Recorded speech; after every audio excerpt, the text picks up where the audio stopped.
Hello friends, welcome to JSN Ari Works. இந்த வீடியோவில் நாம் தாம்பூர் ஸ்டிச் போடும்போது என்னென்ன மிஸ்டேக்ஸ் வரும் அப்படிங்கிறத பார்க்கலாம். இதுக்கு முன்னாடி ஒரு தாம்பூர் ஸ்டிச்சுக்கான வீடியோ அப்லோட் பண்ணியிருக்கோம். அதை பார்த்துட்டு அதுக்கப்புறம் இந்த வீடியோ பாருங்கள், இன்னும் நல்லா கிளியராக புரியும். ஸ்டார்டிங்கில் ஒரு லாக் போட்டுக்கிட்டு செயினை ஸ்டார்ட் பண்ணுங்கள்.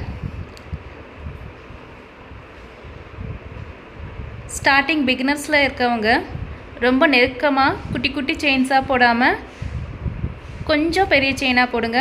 ஸோ ஃபுல்லாக கம்ப்ளீட் பண்ணிட்டோம். ஷேப்புக்கு கரெக்டாக அதே லைனில் போடுங்க, ஷேப் மாற்றி போடாதீங்க. ஸோ அகெயின் ஆப்போசிட் டைரெக்ஷனில் ஒரு லாக் போட்டுட்டு செகண்ட் ரோ ஸ்டார்ட் பண்ண போகிறோம். இந்த வீடியோ உங்களுக்கு நல்லா புரியணும்னா ப்ரீவியஸ் வீடியோ பார்த்துட்டு அதுக்கப்புறம் இந்த வீடியோ வந்து பாருங்கள். இப்போ பாருங்கள், ஆல்ரெடி நம்ம எப்படி ஸ்டிச்சஸ் போடணுன்னு லாஸ்ட் வீடியோவில் சொல்லியிருக்கோம். இந்த வீடியோவில் அகைன் உங்களுக்கு நான் சொல்கிறேன். இப்போ இது ஒரு செயின், அகைன் இது ஒரு செயின், இது ஒரு செயின் அப்படின்னு வச்சுக்கிட்டிங்கன்னா செகண்ட் ரோவில் போடுற செயின் எப்படி ஸ்டார்ட் பண்ணணும்னா இங்கேருந்து ஸ்டார்ட் பண்ணணும்.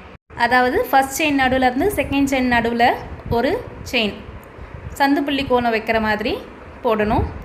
நல்லா உள்ளே தள்ளி தள்ளி போடணும். ஃபஸ்ட்டு ரோவில் இருந்து கொஞ்சம் அந்த நூலை நகர்த்திட்டு போடுங்க.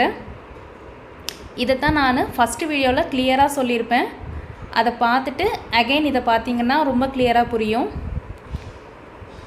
இந்த வீடியோவில் என்ன மிஸ்டேக்ஸ் வரும் அப்படிங்கிறத மட்டும்தான் பார்க்குறோம். ஸோ கொஞ்சம் நல்லாவே நகர்த்திட்டு போடுங்க. அப்படி நகர்த்தாமல் நீங்கள் நெருக்கமாக தான் வருது செகண்ட் லைன் அப்படின்னு நினச்சி போட்டிங்கன்னா எந்த மாதிரி மிஸ்டேக்ஸ் வரும்னு இப்போ நான் காட்டுறேன் பாருங்கள். ஸோ நான் ஃபஸ்ட்டு போட்டிருக்க ஒரு 4-5 செயின் நல்லா ஃபஸ்ட் ரோவில் இருக்கிற நூலை உள்ளே தள்ளிட்டு போட்டிருக்கேன். இப்போ நான் அப்படி தள்ளாமல் செகண்ட் ரோவில் அப்படியே போடுறேன். இந்த மாதிரி போடும்போது பாருங்கள், உங்களுக்கு பார்க்க பக்கத்தில் இருக்கிற மாதிரி தான் இருக்கும், ஆனால் ஒரு மைன்யூட் கேப் தெரியுது பாருங்கள். ஸோ இப்போ நல்லாவே அந்த கேப் தெரியும்.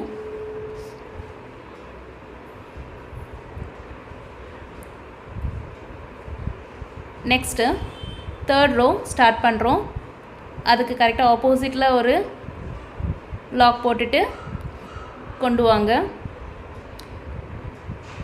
ஸ்டார்டிங்கில் நீங்கள் இந்த ஸ்டிச்சு ட்ரை பண்ணும்போது நெருக்கமாக தான் போடுறோம் அப்படின்ற மாதிரி தான் இருக்கும், ஆனால் அப்படி இருக்காது. நீங்கள் செயினை உள்ளேருந்து எடுக்காமல் ஜஸ்ட் நார்மலாக பக்கத்துலேயே போட்டுட்டு போயிடலாம் அப்படின்னு நினச்சி எடுத்தீங்கன்னா கண்டிப்பாக கேப் வரும். ஸோ இந்த கேப்ஸ் வராமல் நீங்கள் ட்ரை பண்ணணுன்னா கரெக்டாக கீழே இருக்கிற அந்த நூலை கொஞ்சம் நகர்த்திட்டு ஊசியை உள்ளேருந்து எடுத்து தான் போடணும். பிகினர்ஸுக்கு கண்டிப்பாக இந்த ப்ராப்ளம் வரதான் செய்யும். No issues. எடுத்த உடனே இந்த மாதிரி கர்வ்ஸில் ட்ரை பண்ணாதீங்க. ஸ்ட்ரெயிட் லைன்ஸில் மட்டும் தாம்பூரை ஒரு 4-5 தடவை ட்ரை பண்ணிவிட்டு அதுக்கப்புறம் கர்வ்ஸில் ட்ரை பண்ணிங்கன்னா உங்களுக்கு அந்த ப்ராப்ளம் வராது.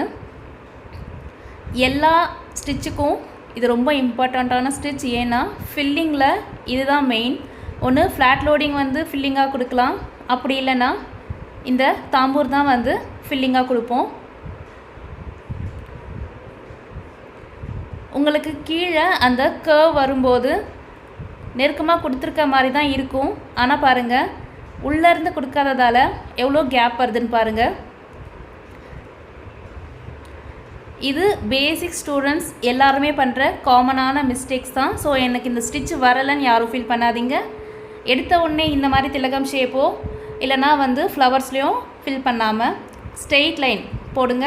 அப்புறம் ஸ்கொயர் போடுங்க, ரெக்டாங்கிள், இதை மாதிரி ட்ரை பண்ணிவிட்டு நெக்ஸ்ட்டு நீங்கள் இந்த வளைவு இருக்கிற இமேஜஸில் போட்டிங்கன்னா உங்களுக்கு ஈஸியாக வரும். ஸோ லாஸ்ட்டாக சென்டரில் ஒரு எண்ணாட் போட்டு முடிச்சுக்கோங்க. இந்த மிஸ்டேக்ஸ் எல்லாம் இல்லாமல், இந்த கேப்ஸ் எல்லாம் தெரியாமல் எப்படி தாம்பூர் ஸ்டிச் போடுறதுன்றது அடுத்த வீடியோவில் பார்க்கலாம். தேங்க்யூ. மறக்காமல் சப்ஸ்கிரைப் பண்ணிக்கோங்க.